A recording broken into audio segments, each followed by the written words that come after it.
Good morning, everyone. So today we're going to do something called direct variation.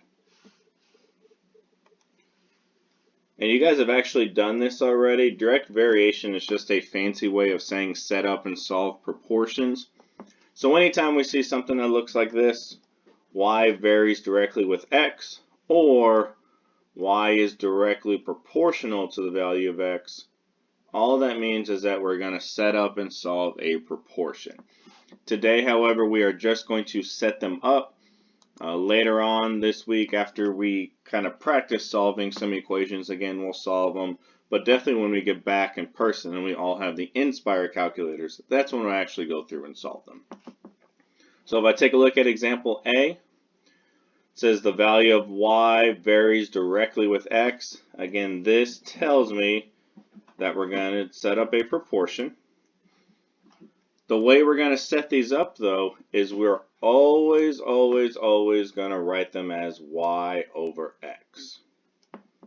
Okay, so if you guys want to write that down on your notes right here, we're always going to set them up as y over x. So on this first one, it said if x equals 7, then y equals 49. So I'm going to set up my first proportion as 49, because I want that y value on top, over 7. So there's my first one. Then I'm going to set that equal to my second proportion. So my second one says, what is the value of x? So I don't know what that x value is when y is equal to 63. So I have 63 on top. Again, I always want that y value on top. And then here's where I'm actually just going to put in x. I don't know what that value is. That's what we would solve for. So I'm going to leave that as an x on the bottom.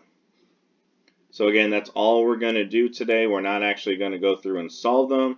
If you would like to, you can, but we'll work on that later on this week when we go through equations, but definitely when we get back in person and we all have the Inspire calculators.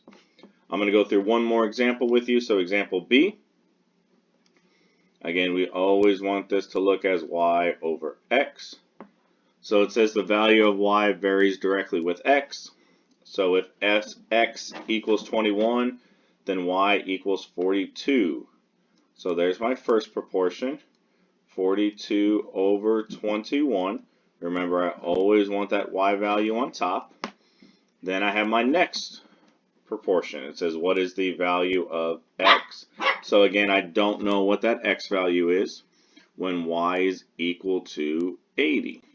So I'm going to write this fraction, 80 over, and again, I don't know what that x value is, so I'm going to leave it as x. So that's what I would be solving for. Again, you can solve it if you want, but you'll see up here on step 3, it tells you to go do and solve. So again, we'll practice that later on this year and maybe later this week. So I would like for you to complete this entire front, which is page 12, and the entire back, which is page 13. I'll go through these two examples with you on the back. So this is example C and D. Same thing, we always want these to look as y over x.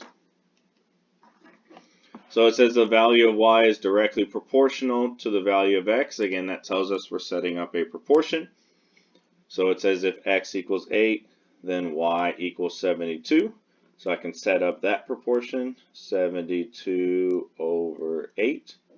Remember, always have that y value on top, equals. Then it says, what is the value of y? So this one's actually opposite. I don't know that y value.